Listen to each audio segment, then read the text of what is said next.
Let me ask you something. How many of you have seen at least one news headlines about pollution this week? I have almost every single day. Air pollution, garbage filled streets, drains blocked with plastics, people falling sick. So one day, instead of turning the page, I paused because I realized something important. The city was not just reporting a problem, the city was asking for help. The city speaks, someone must listen. I didn't have a plan, I did not have a campaign, I did not have a power. I had only one thought. If I live here, I cannot act like it's someone else's responsibility. So I started today, not tomorrow, not next year, not when I grew up. Small actions, big responsibility. The first change was simple. I decided I would throw waste only in dustbins, not on roads, not outside vehicle, not just once. I noticed the problem. There were no dustbins in our car, so I placed a tiny in ours. That tiny bit removed big excuse. Soon my family started to follow, not because I lectured them, because example is louder than advice. Next, I looked outside my house. Dry lands, dusty corners, empty spaces. So I encouraged my family to start planting around our neighborhood. One plant, then another, then an habit. Neighbors noticed, questions started, conversation began. Then I learned something powerful. Change spread faster when it is visible. That's how the same change moved from one home to a neighborhood. Let me share an important learning that changed my thinking.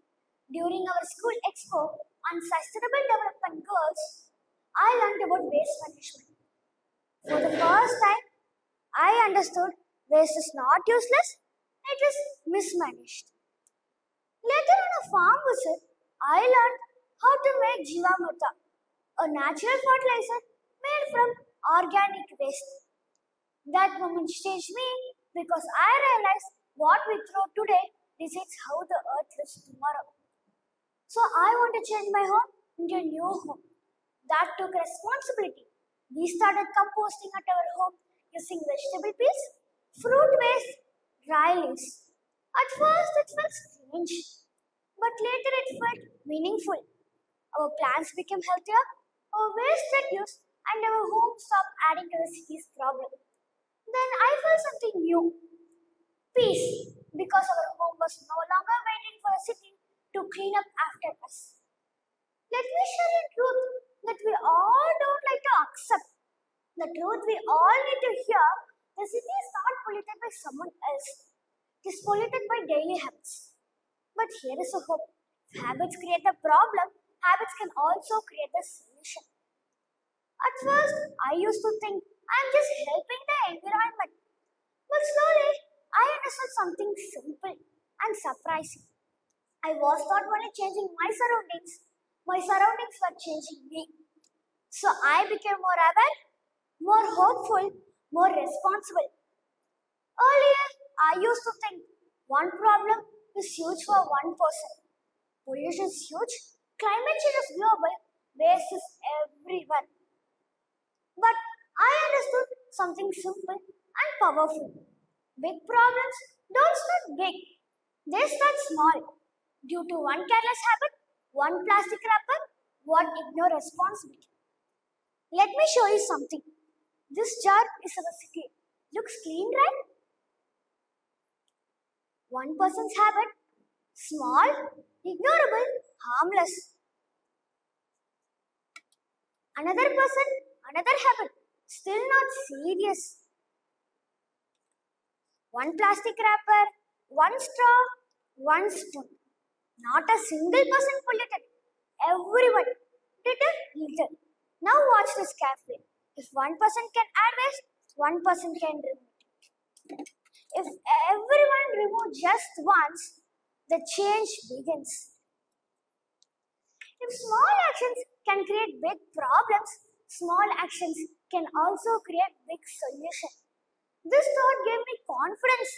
Not confidence, But I gotta fix everything, but confidence that I could fix my part.